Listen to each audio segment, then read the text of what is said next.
প্রিয় দর্শক শ্রোতা, আপনারা ওল আর হলুদ যারা চাষ করতে চান একদম সহজ পদ্ধতিতে, তো অবশ্যই আপনারা খেয়াল রাখবেন যে ওলের জন্য সব থেকে কি পদ্ধতিতে আপনারা ওল চাষ করলে বা হলুদ চাষ করলে একসাথে দেখা যাচ্ছে কলার ভিতরে আপনারা কোন টাইম সব থেকে ভালো টাইমটা, সেটা হচ্ছে যখন কলা গাছ ছোট ছোট থাকবে সেই মুহূর্তে কিন্তু আপনারা এই ওল আর হলুদ চাষ করবেন। কিন্তু গাছ বড় হয়ে গেলে কিন্তু সেই ওল আর হলুদ কিন্তু ভালো হবে না। তো এখানে কিন্তু প্রায় ভুঁই আছে 15 কাঠা মতন।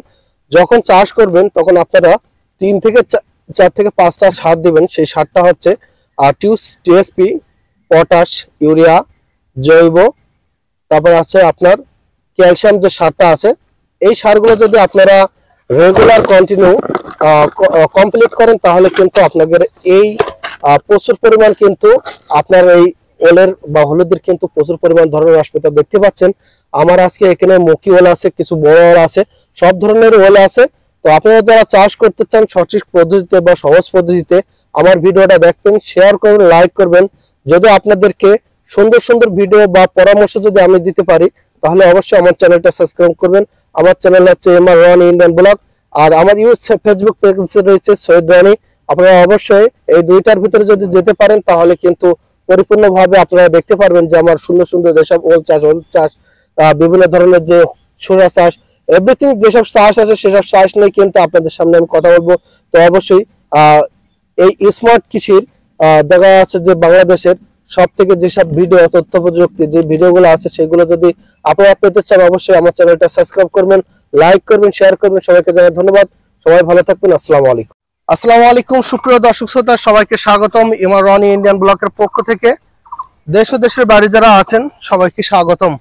প্রিয় দর্শক শ্রোতা, আজকে আমরা চলে এসেছি ওল আর হলুদ একসাথে কিভাবে আমরা লাগাচ্ছি সেটা সম্পর্কে আজকে আপনাদের সাথে কথা বলবো। তো প্রিয় দর্শক শ্রোতা, এখানে দেখতে পাচ্ছেন যেগুলো মুখী ওল আর এখানে আছে হলুদ, দুইটা বীজ আছে।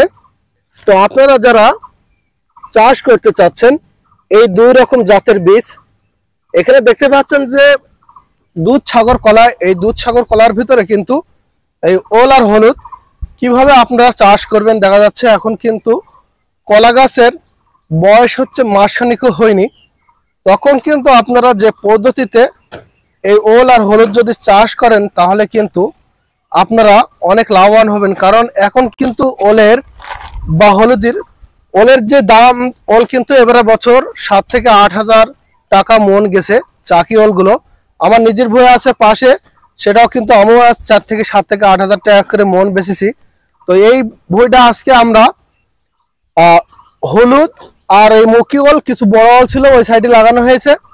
তো আপনারা যারা ওল চাষ করবেন বা হলুদ চাষ করবেন, এরকম একটা জমিতে 2-3 রকম চাষ কিভাবে করবেন, কি কি সার দেবেন, কি পদ্ধতিতে আপনারা লাগালে সব থেকে ভালো হবে। আজকে আপনাদের দেখাবো যে সোহাগ ভাই এই যে হলুদের বীজ কতটুক বাই কতটুক এই জায়গাটায় দিচ্ছে, 2 সাইড করে পাতায় যাচ্ছে, সুন্দর করে লাইন টেনে নিয়ে গেছে। দেখতে পাচ্ছেন এই পা দিয়ে কিন্তু সুতো ধরে লাইনটা যাতে সোজা হয় এই কারণে কিন্তু এই হলুদের লাইন করে নিতে হয় বা আপনার হচ্ছে ওলের লাইন করে নিতে হয়। তো এখানে হলুদ যাবে বা একটা করে এই যে মুখী ওলের বীজ, এই মুখী ওলের মাঝখানে একটা করে যাচ্ছে।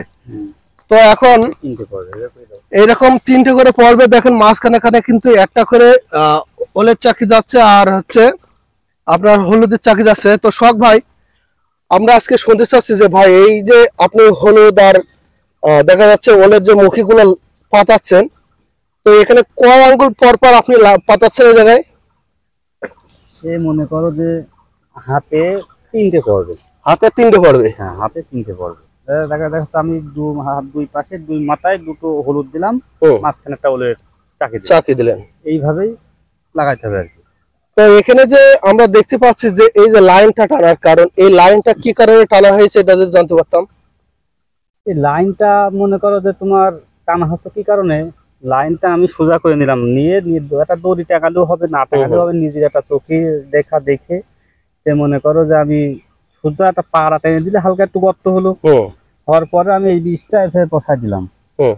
দেওয়ার পরে আমি মাঝখান দিয়ে কোদাল দিয়ে সুন্দর করে 2 সাইডে মাটি 2 সাইডে দিয়ে হলুদটা ঢেকে দিলাম। ঢেকে দিলেন, সুন্দর একটা পিলি হয়ে গেল।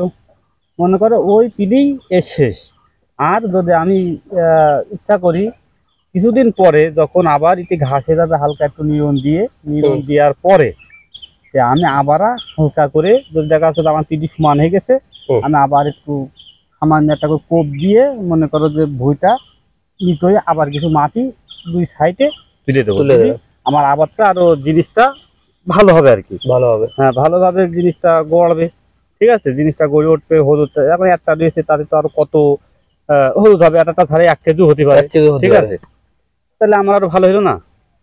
দেখা যাচ্ছে আপনার এভারেজে যদি এরকম একটু ফাঁকা ফাঁকা করে লাগায় যদি প্লিটা সুন্দর করে লাইন হয়, তাহলে দেখা যাচ্ছে যখন ঘাস উঠবে সেই ঘাসগুলো সুন্দর করে নিয়ে যাবে। তারপরে আবার যখন মাটি দিতে হবে সে মাটিটাও যাতে অ্যাকুরেট ভাবে পরিপূর্ণভাবে হয়, তাই তো? তো আমি আপনার কাছে আর একটা কথা শুনতে চাচ্ছি যে এই যে এই যে কলাভুর ভিতরে, এই কলাভুর ভিতরে যদি হলুদ বা ওল লাগানো হয় তাহলে কেমন হতে পারে এর ধরন? আমার দর্শক শ্রোতা তো অনেকেই জানে না যে আমাদের যশোর জেলায় কিন্তু বেশিরভাগ ওল, হলুদ, তারপরে দেখা যাচ্ছে কলা চাষ, এগুলো সব থেকে বেশি। তো আমরা কিন্তু প্রিয় দর্শক শ্রোতা, আমরা কিন্তু বেশিরভাগই আমাদের যে জমিগুলো আছে সেই জমিতে কিলো আমরা 2 রকম 3 রকম চাষ করি। তা সোহাগ ভাই, এই যে 2-3 রকম চাষ করছে এখানে, তো এখানে কেমন আসলে আসলে কি কেমন ধরন হবে বা কেমন হতে পারে এর থেকে কলা গাছ থাকলেও? কলা গাছ থাকলেও দেখা যাচ্ছে যা হবে, কলা গাছ না থাকলেও তাই হবে। কিন্তু কলা গাছ থাকলে কি একটু কম হওয়ার সম্ভাবনা থাকে, যখন গাছটা আমার এইদিকে যাবে, ছায়া হয়ে যাবে, তখন একটু ফলন কম হওয়া দিয়ে। কিন্তু এখন তো গাছ মনে করো যে ছোট আছে, এর মধ্যেই মনে করো ফলন আর ভালোভাবে উঠে যাবে। গাছ বড় হতে হতে আমার এই ফলনটা ভালোভাবে হয়ে যাবে, এই ফলনটা ভালোভাবে হয়ে যাবে, ভালোভাবেই হবে, যেভাবে আমার হয় সেভাবে হয়ে যাবে, তোমার পোষায় যাবে আর কি, টাকা হয়ে যাবে। হ্যাঁ, লস হবে না।